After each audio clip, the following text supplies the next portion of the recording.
너는 내 것이라 자녀 삼아 주심을 감사드립니다. 아멘. 이 시간 지난 시간 지금지를 주 앞에 내려놓고 고백합니다.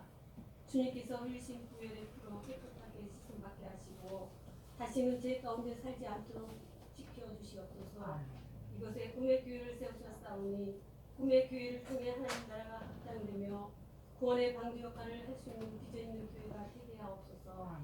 많은 사람들이 이곳을 통해 구원을 얻게 하시고 빛과 소금의 역할을 잘 감당하는 주의 복된 교회가 되게 하옵소서.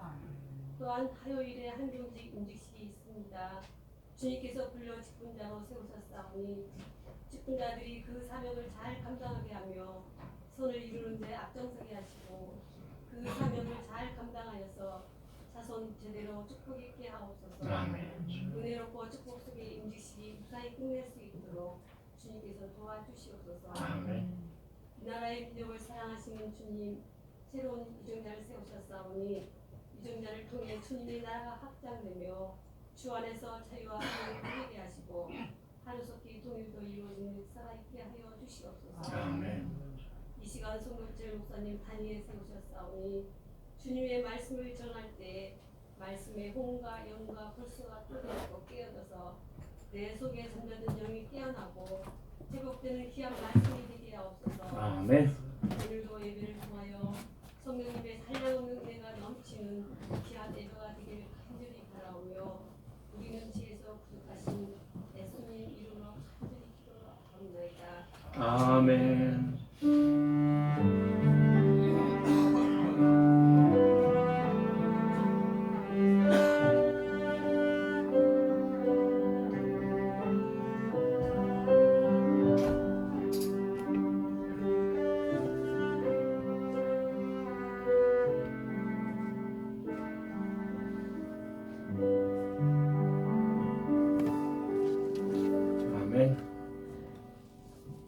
오늘의 말씀은 누가복음 17장 11절부터 19절까지의 말씀을 여러분과 함께 교독하도록 하겠습니다.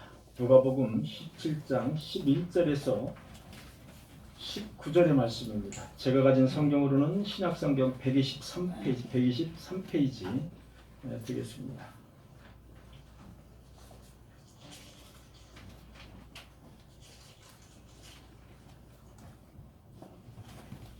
예수께서 예루살렘으로 가실 때에 사마리아와 갈릴리 사이로 지나가시다가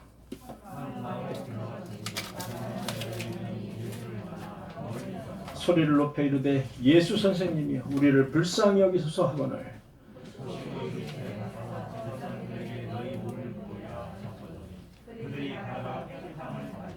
그 중에 한 사람이 자기가 낳은 것을 보고 큰 소리로 하나님께 영광을 돌리며 돌아와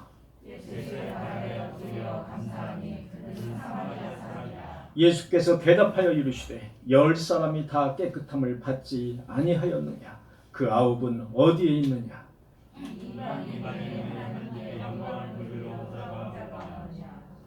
그에게 이르시되 다 함께 시작. 그에게 이르시되 일어나 가라. 내 믿음이 너를 구원하였느니라 하시더라. 아멘. 오늘 특성 준비하신 분 혹시 있으세요? 특성. 네. 지난주에 우리 박혜준 권사님 저기 연습하시는 목이 목이 다음 주에 나오면 다음 주에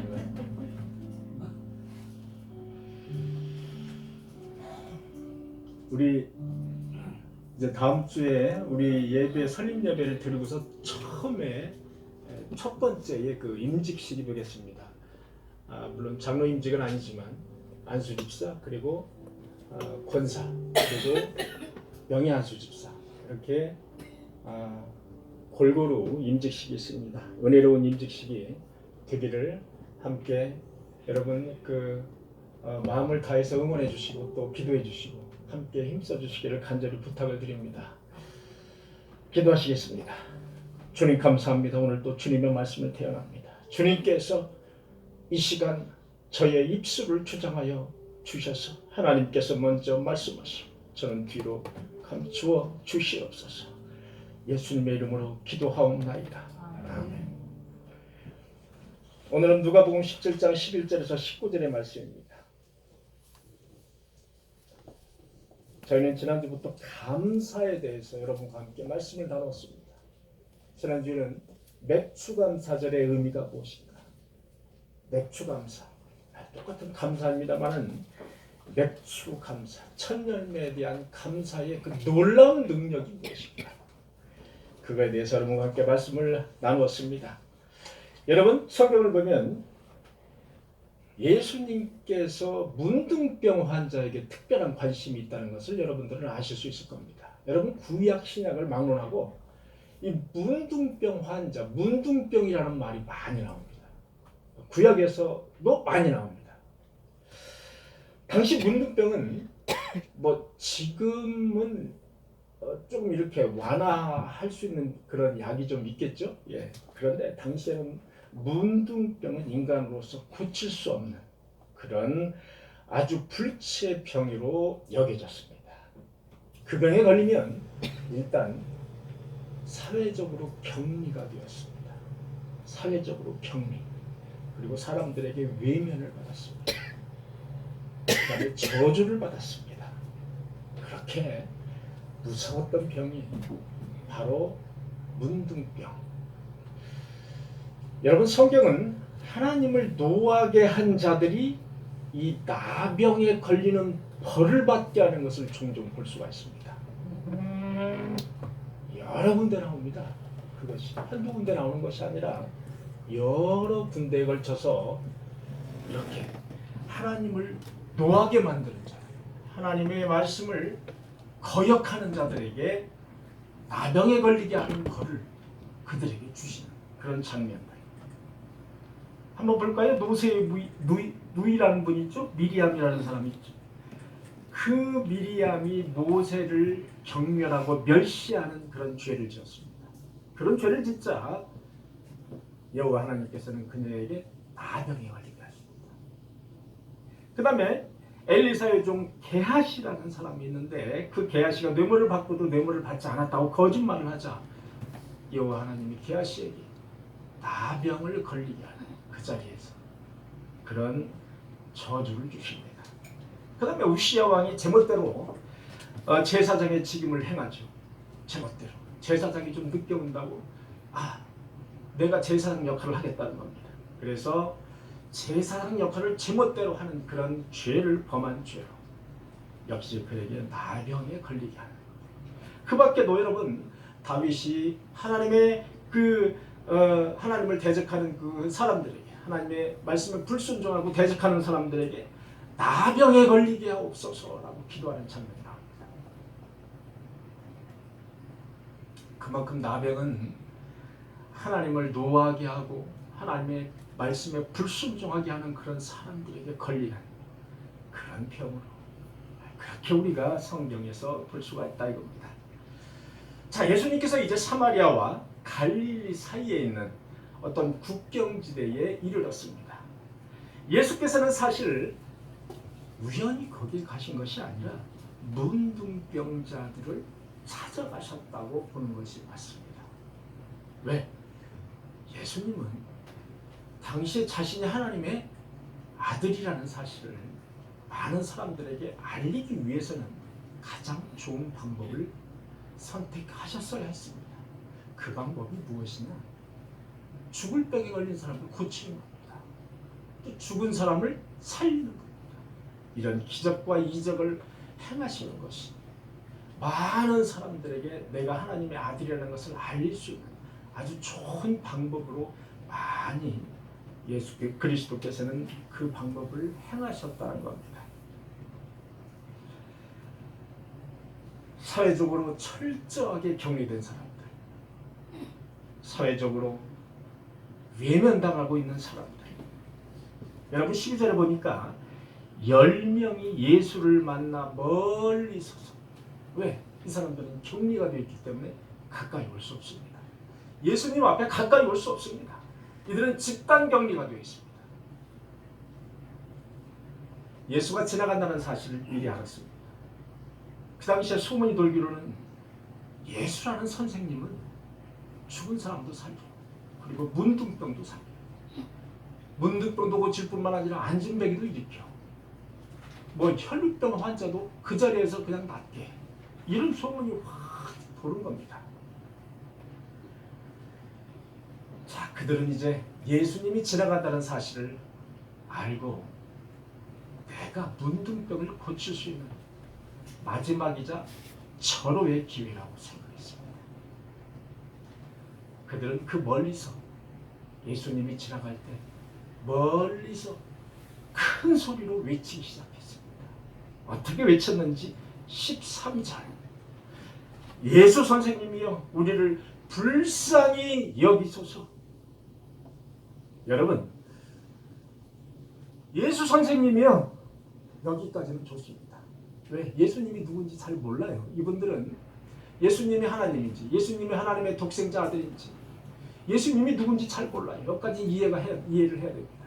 예수 선생님이요, 이해가 됩니다. 불쌍히 여기소서.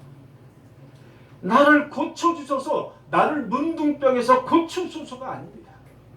나를 불쌍히 여기소서.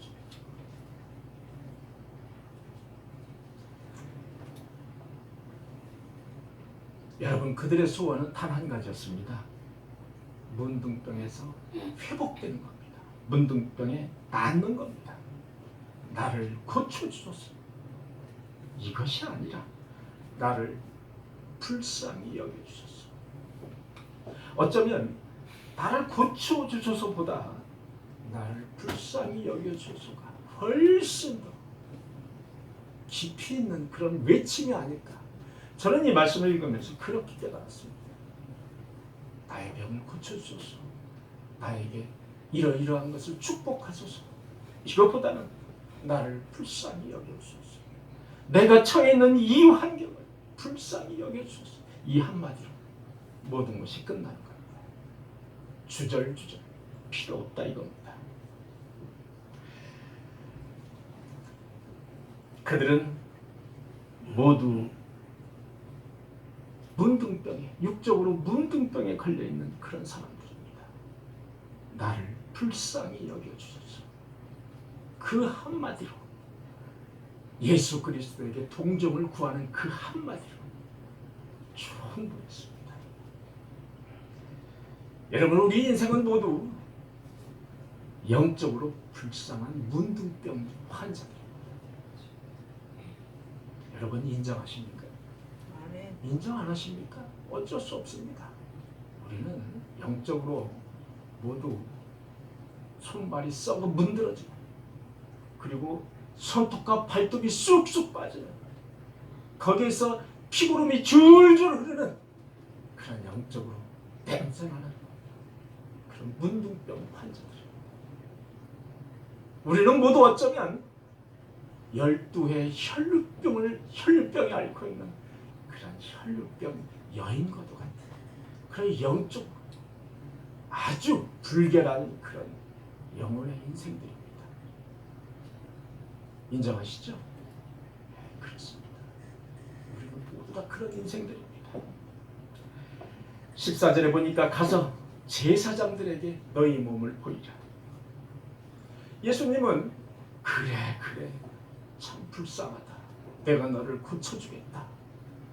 이렇게 말씀하시는 게 아니라 가서 제사장들에게 너희 몸을 보이라.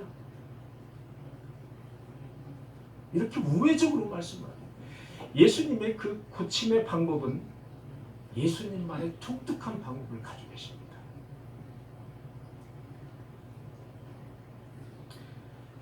제사장들에게 내 몸을 보이라. 여러분, 당시 제사장 역할은 제정일치였습니다. 제사와 정치가 일치되는 제사장이 모든 권한을 가지고 있었던 그런 시대였습니다. 제사장의 역할 중 하나는 이런 집단적으로 역병에 걸려 있거나 집단적으로 문둥병에 걸려 있는 사람들, 이런 사람들을 그래 내가 회복이 됐다, 내가 나섰다라고 확인시켜주는, 그래서 거기 집단적으로 거기에서 살아야만 하는 그것을 해방시켜주는, 묶여있는 곳에서 해방시켜주는 그런 역할을 하는 것도 역시 제사장의 역할이었습니다. 그래서 문둥병에 걸리는 사람들은 반드시 제사장에게 가서 확인을 받고 와야 됩니다. 확인.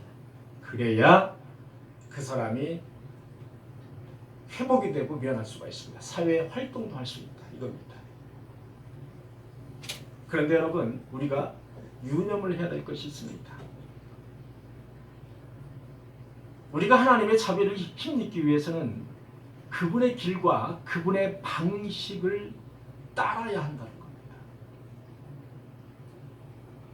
여러분, 예수 그리스도가 가서 제사장에게 너희 몸을 보이라 했을 때 10명 중에 아니 제사장한테 무슨 제사장이 무슨 그런 능력이 있나? 아니 난 안 가. 아니 뭔 소리 하는 거야? 시간도 없는데 지금 나를 당장 고쳐달라니까 이게 무슨 소리야? 이렇게 생각하는 사람도 있었을 것입니다.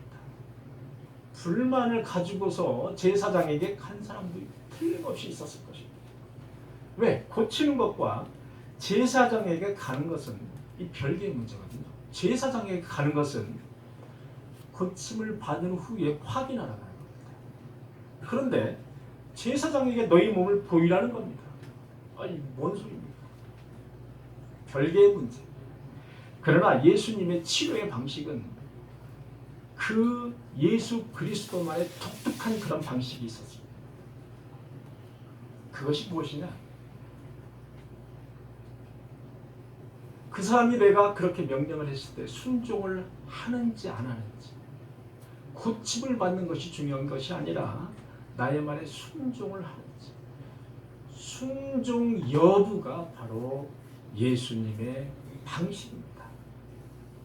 우리가 성경을 찾아보면 많은 곳에서 직접 나사로에게 일어나라 라고 말씀을 하시는 경우도 있습니다만 많은 경우는 이렇게 직접 고쳐주지 않으시고 요단강 물가에 가서 씻으라, 그리고 뭐 진흙으로 발라서 눈을 뜨라, 침을 뱉어서, 이렇게 우회적인 방법을 많이 사용해요. 직접적인 방법은 거의 사용을 안 하십니다. 특이하시죠? 주님은 고쳐주시겠다, 내가 고쳐주시겠다라고 적극적으로 표현하시는 그런 말씀은 하지 않으십니다. 제사장들에게 너희 몸을 보이라, 애둘러서 말씀을 하셨습니다. 우리에게 순종을 요구하고 계십니다. 우리에게 순종을 요구하고 계십니다. 그분의 방식은 제사장에게 몸을 보이는 그런 방식이었습니다. 직접 그 자리에서 고쳐주시는 방식이 아니라 예수 그리스도의 병을 고치는 방법은 그런 방식이었다. 그것을 우리는 유념해야 됩니다. 여기서 우리가 또 한 가지 주목해야 될 것은 주님이 제정하신 절차가 있습니다. 그 절차에 순응하는 방법을 우리가 배워야 됩니다. 그것이 우리가 해야 될 일입니다. 우리의 방식대로 하는 것이 아니라 예수 그리스도께서 제정하신 절차의 그 방법에 순응하는 방법, 그것을 우리는 빨리 알아차려야 됩니다. 여러분, 가서 제사장들에게 너희 몸을 보이라. 이 말씀은 가서 기도하고 말씀으로 묵상하고 제사장, 즉 성직자에게 너의 사정을 미리 말하고 그리고 기도 요청을 하라. 이것이 현대어로 번역된 말입니다. 그것이 주님이 제정하신 독특한 방식입니다. 제사장에게 능력이 있어서가 아니라 예수님이 제정하신 방법입니다. 제사장에게 능력이 있는 것이 아니라 제사장은 단지 그것을 수단으로, 제사장을 수단으로 사용하신다. 그것이 주님의 방식입니다. 야고보서 5장에 보니까 너희 중에 병든 자가 있느냐? 너는 교회의 장로들을 청할 것이요 그들은 주의 이름으로 기름을 바르며 위하여 기도할지라.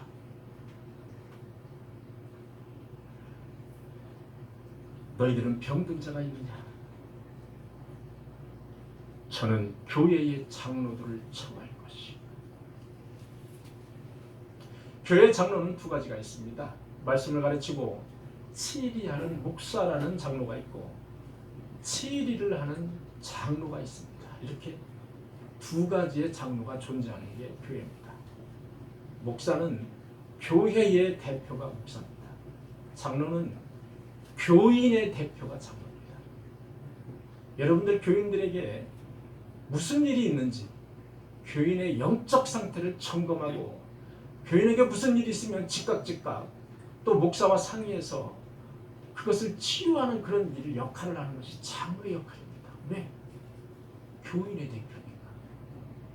여러분 장로님은 교인의 대표입니다. 교인의 대표. 너희 중에 병든 자가 있느냐? 너는 교회의 장로들에게 청할 것이요. 그들은 주의 이름으로 기름을 바르며 위하여 기도할지라.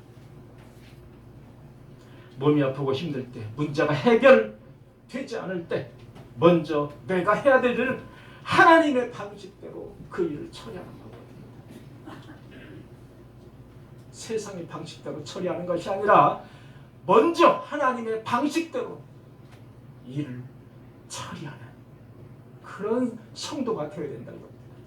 그것이 우리가 배워야 될 것입니다. 이것이 그리스도의 방식이고 성경의 방식입니다. 왜냐하면 하나님은 모든 병을 주시는 분이시기도 합니다. 여호와 하나님의 명령을 지켜 행하지 아니하고 다른 신을 섬기면 모든 저주가 내게 임하리라. 내가 들어와도 저주를 받고 나가도 저주를 받으리라. 여러분 신명기 28장 21절에 보니까 이런 말씀이 있습니다. 여호와께서 내 몸에 연병이 들게 하고 22절 여호와께서 폐병과 열병과 염증과 학질과 그 다음에 한재와 풍재와 썩는 재앙으로 너를 치리하리. 27절 여호와께서 애굽의 종기와 치질과 괴혈병과 피부병으로 너를 치시 내가 치유받지 못할 것이다. 28절 여호와께서 또 너를 미치는 것과 눈머는 것과 정신병으로 치시리니 35절 여호와께서 내 무릎과 다리를 쳐서 고치지 못할 심한 종기를 생기게 하여 발바닥에서 청수리까지 이르게 하리라. 여러분 신명기는 모세가 마지막으로 세상에 죽기 전에 이스라엘 백성들에게 설교하는 말씀으로 이루어진 것이 신명기입니다. 이런 무서운 말씀이 신명기에 적혀 있다는 사실을 저도 사실은 외면합니다. 왜? 구약이니까. 우리는 신약에 살고 있으니까. 그러나 그때나 지금이나 동일하신 하나님입니다. 그 하나님의 순종의 그 과정에서 숨겨진 하나님의 능력이 나타난다는 겁니다. 그 하나님의 방식대로 우리가 순종을 할 때 거기에서 하나님의 능력이 나타난다는 것입니다. 문둥병에 걸린 10명 모두가 깨끗이 나았음을 예수님을 암시를 하고 계십니다. 9명은 어디 있느냐? 이 묻는 말에는 10명이 다 문둥병에서 나섰다라는 것을 암시를 하고 있습니다. 그러나 그 중에 사마리아 한 사람 10명 중에 9명은 10명 중에 1명은 사마리아 사람이었습니다. 나머지는 유대인이었습니다. 9명은 1명만 사마리아 사람 이방인이었습니다. 이 한 사람만 예수께 찾아와서 예수의 발 아래 엎드려. 여러분 성경에서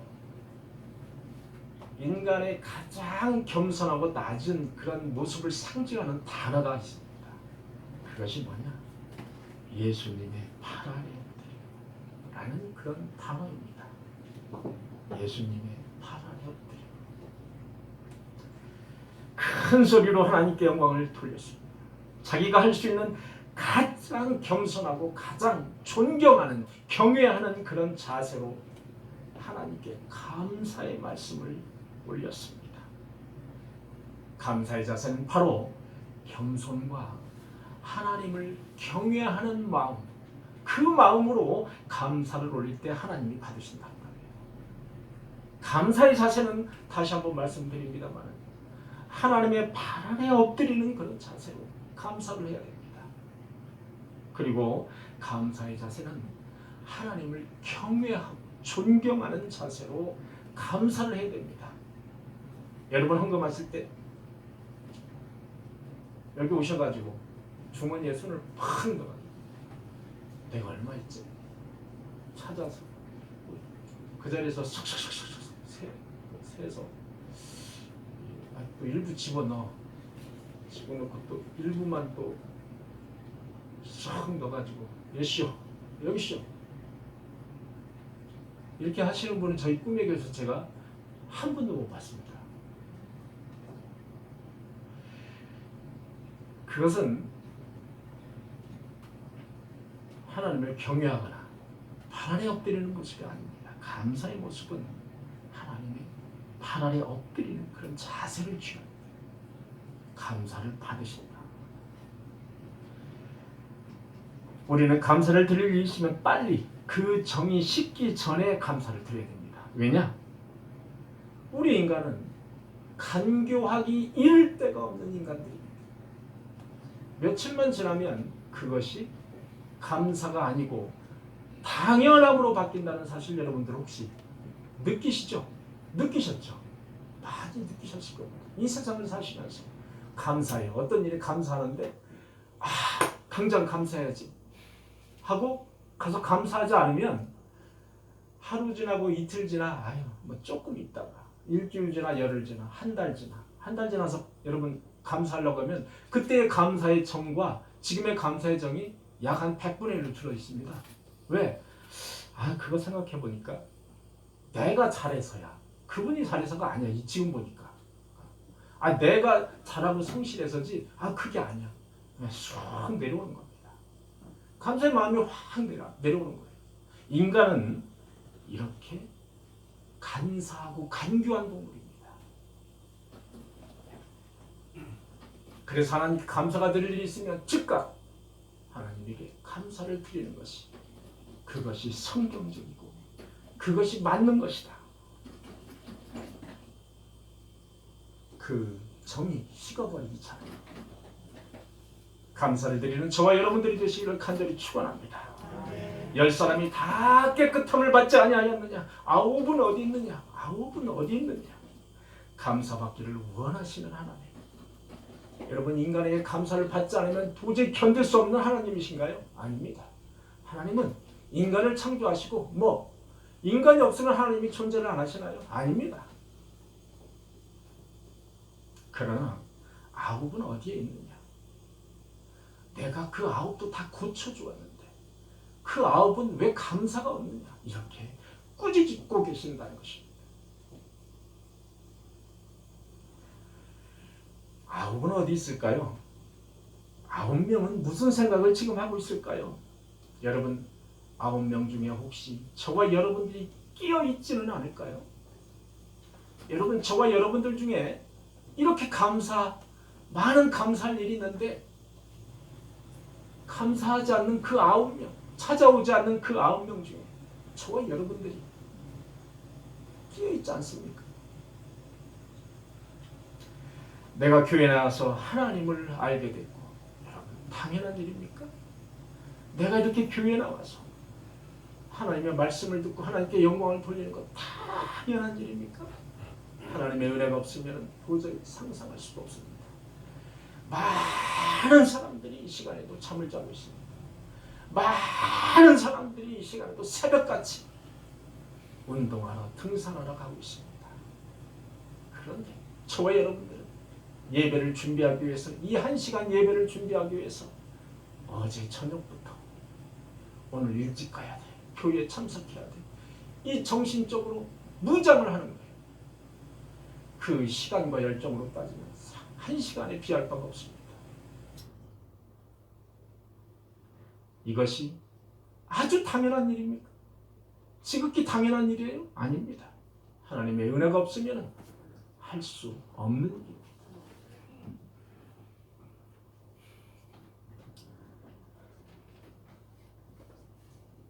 그분이 나를 자녀로 택해 주시고 나에게 구원을 허락하여 주신 것 당연한 일입니까? 아닙니다. 하나님의 크신 차비하심이 없으면 도저히 있을 수가 없는 일입니다. 그럼에도 불구하고 감사할 줄 모르는 그런 9명, 그 속에 내가 끼어 있는지 잘 구별해 주시기를 바랍니다. 여러분 9명 중에 일부는 이렇게 생각하고 있을지도 모르겠습니다. 자, 제사장을 만나러 가다가 나음을 받았습니다. 제사장을 만나러 가다가 나음을 받았습니다. 깨끗해졌어요. 이런 생각을 하고 있을지도 모릅니다. 내가 정말 나선 거야? 아, 내가 이렇게 병이 쉽게 나섰어? 아니, 내가 지금 문둥병에 걸렸었는데 이거 문둥병이 아닌 거 아니야? 이거 피부병 아니야? 하다가 나섰어. 내가 문둥병에 언제 걸렸어? 나 피부병인 것 같아. 이렇게 착각하고 있는 사람들도 있을 겁니다. 그리고 일부는 그분이 낫게 한 것이 아니라 내 병이 시간이 일정하게 흘러서 이제 내성이 생기고 면역력이 좋아져서 자연스럽게 나선 거야. 나 때문에 나선 거야. 내가 좀 건강해졌어. 그래서 나선 거야. 또 일부는 그분이 나를 위해서 한 게 뭐지? 나에게 한약을 주어주셨나? 약을 주어주셨나?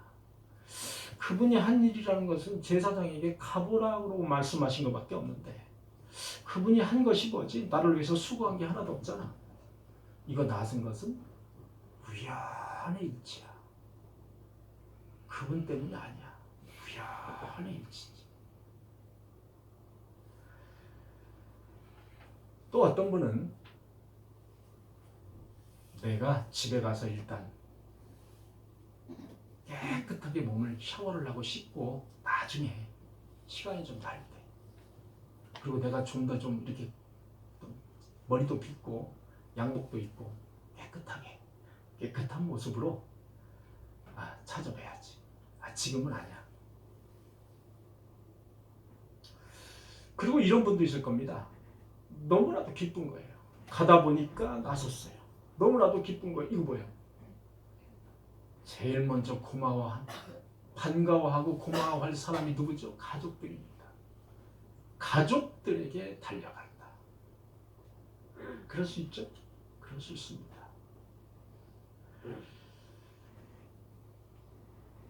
사람은 일단 원하는 바를 얻으면 그것이 당연히 여기는 습성이 있다고 합니다.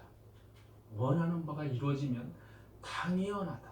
당연한 거예요. 그래서 여러분 감사의 반대말을 제가 사전에서 찾아봤습니다. 반대말이 있는지.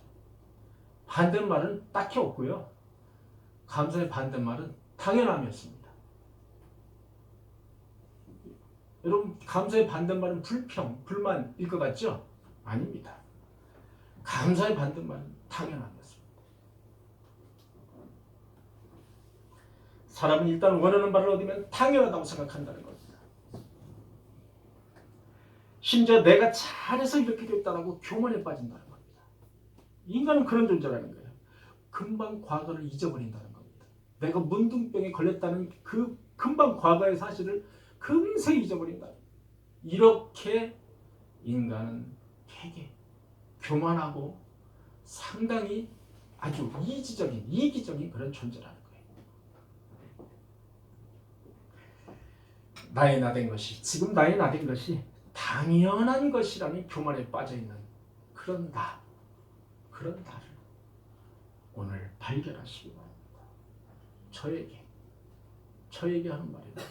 그런 나, 교만해진 나, 모든 것이 자신이 생긴 거예요. 이제 건강해졌으니까 교만해졌어요.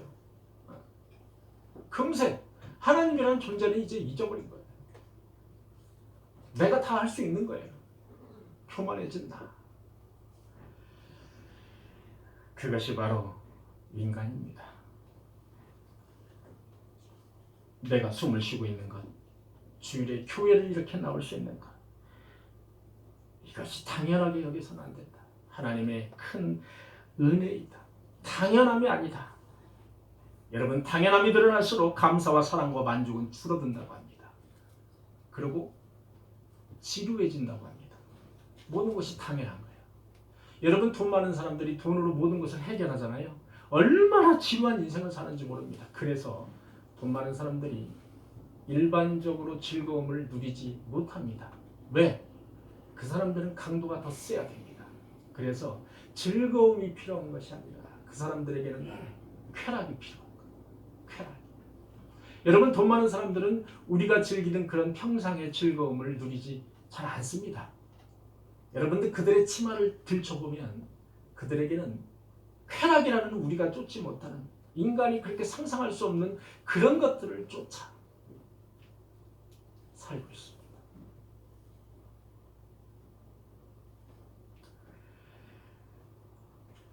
내가 누려왔던 모든 것들, 내가 걸어왔던 모든 것들이 당연한 것이 아니라 하나님의 은혜였습니다. 모든 것이 은혜, 모든 것이 한량없는 하나님의 은혜. 이 세상에 삶의 당연한 것이 결코 아니었습니다. 여러분, 감사는 축복이라는 능력을 불러옵니다. 범사에 감사라. 감사는 그리스도를 향한 하나님의 뜻이기 때문입니다. 감사는 하나님의 뜻이기 때문에 축복을 불러옵니다. 하나님의 뜻이기 때문에 그렇습니다. 범사에 감사하라. 그것은 그리스도를 향한 하나님의 뜻이기 때문에 그 감사에는 축복의 능력이 따라온다는 겁니다.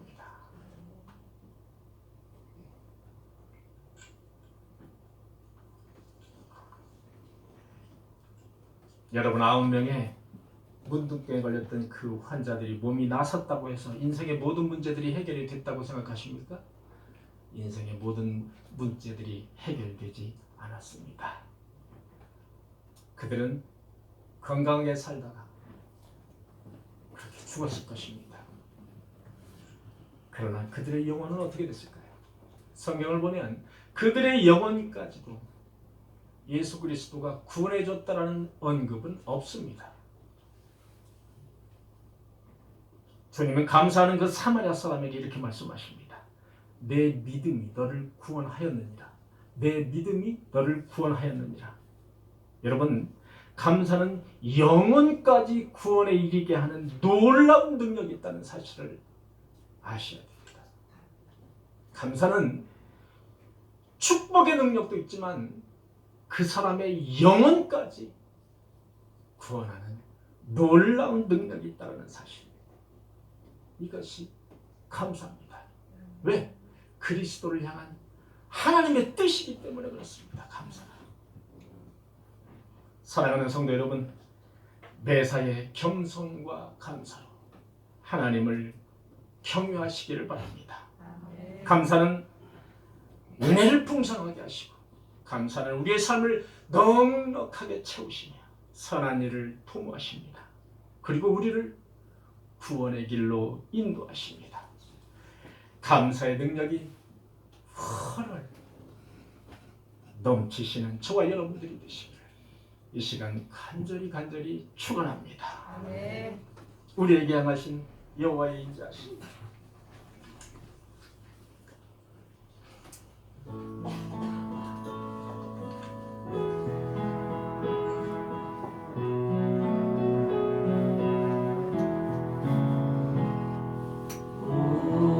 우리에게 향하신